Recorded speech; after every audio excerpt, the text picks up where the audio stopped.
Alright, Doctor Strange in the Multiverse of Madness. Now, this is a strange movie, to put it frankly. And it's a movie that ultimately has left me disappointed when I thought it was going to be one that rivaled some of the best MCU films. This film follows Strange through a journey through the multiverse, and he's coming across different versions of himself and other characters we've known before. This included returning characters and new characters, and one of the new characters was America Chavez. I thought she was a really good character. I hope to see more of her in future films. She was just very good. She had a good charisma to her, and I thought she was an interesting character. And of course, like I said, this film did disappoint me overall, but let's talk about what's good about the film first. On top of the characters, which were good, the film gets off to a pretty solid start. I like the way they sort of got the ball rolling, even though in the grand scheme of things it was a bit rushed, but it was still like a cool start to the movie, and I kind of like the premise they were going for. I'm sorry, I can't face looking at my appalling hairline. Let's be honest, it's getting worse. I'm seeing it in the camera and it's killing me,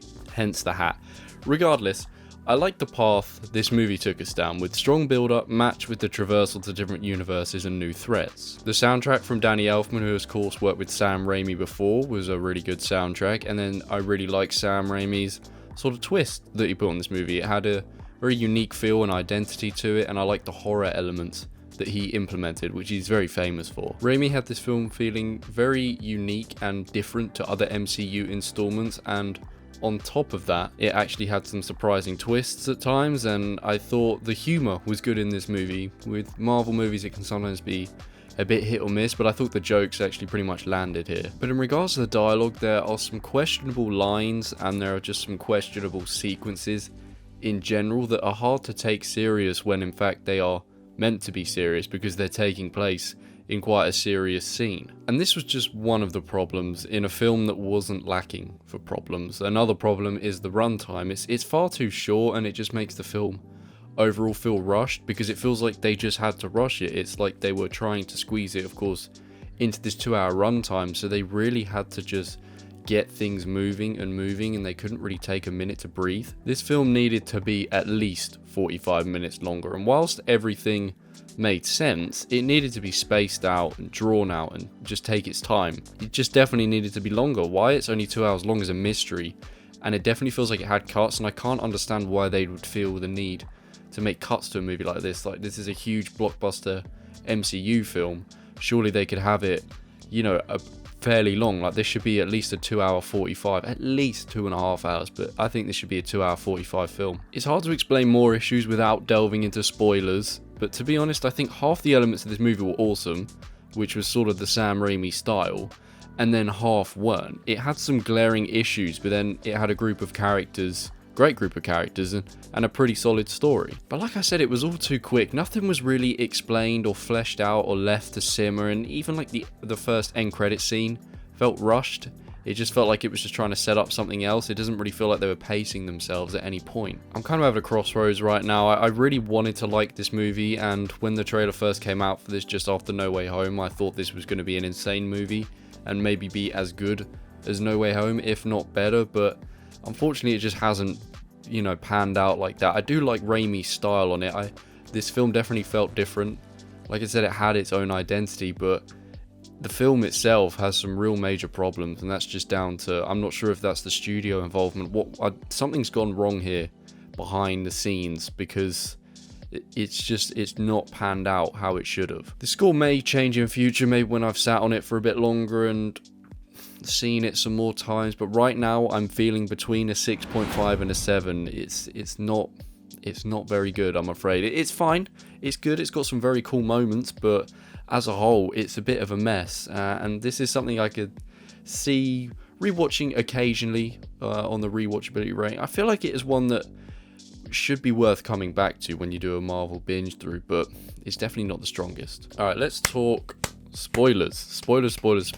My first problem is the multiverse theme plot they're going for as a whole. I love the idea of the multiverse and the fact that Marvel are going to explore it in storylines. I think that's awesome, but for the life of me I can't see why they aren't linking this to the events of No Way Home, especially in the trailer when it says your desecration of reality will not go unpunished. You immediately think, or at least I did, that was a link to the spell he cast in No Way Home. Because of the risk he took there, I thought that would be what set up this movie. I thought that was the whole point. I thought Strange's arrogance and Strange's confidence in himself to pull off these spells like it's nothing, and then the fact that he nearly did something catastrophic in No Way Home with all these villains like potentially seeping through, and of course he had to cast that spell. I thought it was like he wasn't going to go unpunished for that. Like there would be a thing where, oh, you casting that spell, even though you did shut it down, you've still got, actually you've made a problem because you did open up the link to other multiverse or other universes, and now the multiverse is a threat to us because you've made a link there or something, and then they go from there. I think it really should have been about him causing that massive issue accidentally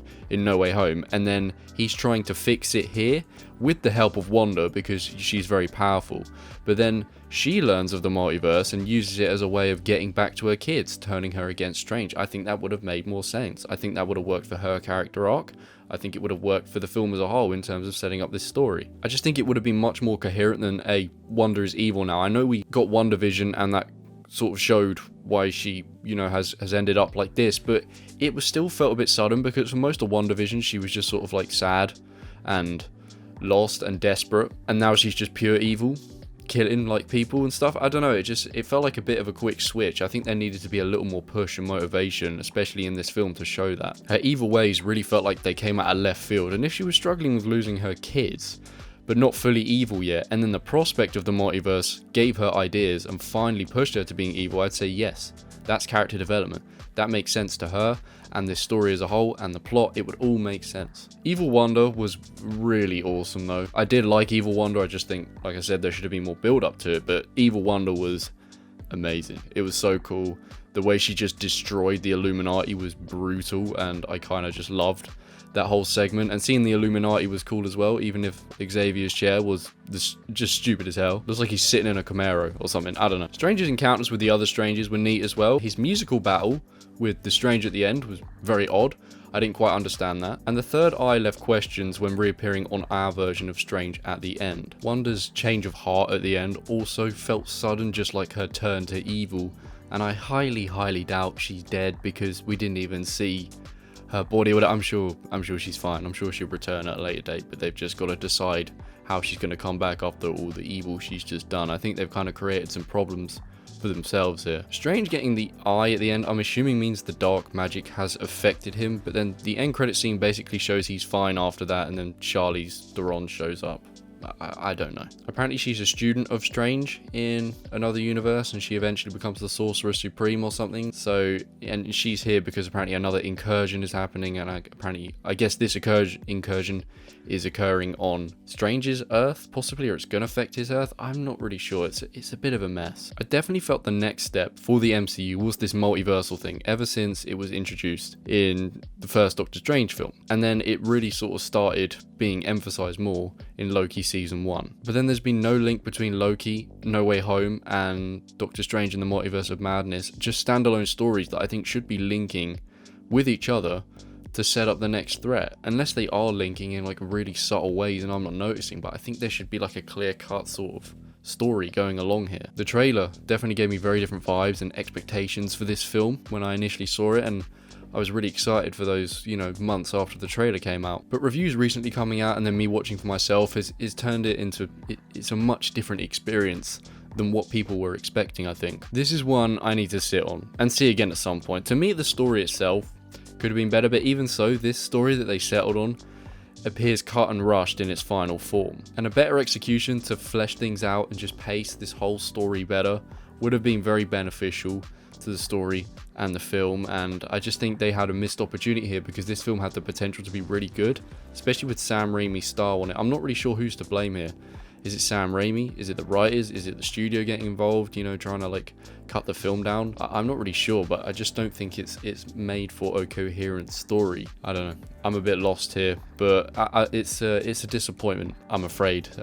Hurts to say that because I was looking forward to this one, but it just hasn't stuck the landing. So yeah, 6.5 to 7 for Doctor Strange and the Multiverse of Madness. If you've seen it, please let me know what you think about it. Did you like it? Were you disappointed by it? How do you think it should have gone down? If you got any opinions, please let me know, and I will see you in the next video. Bye bye.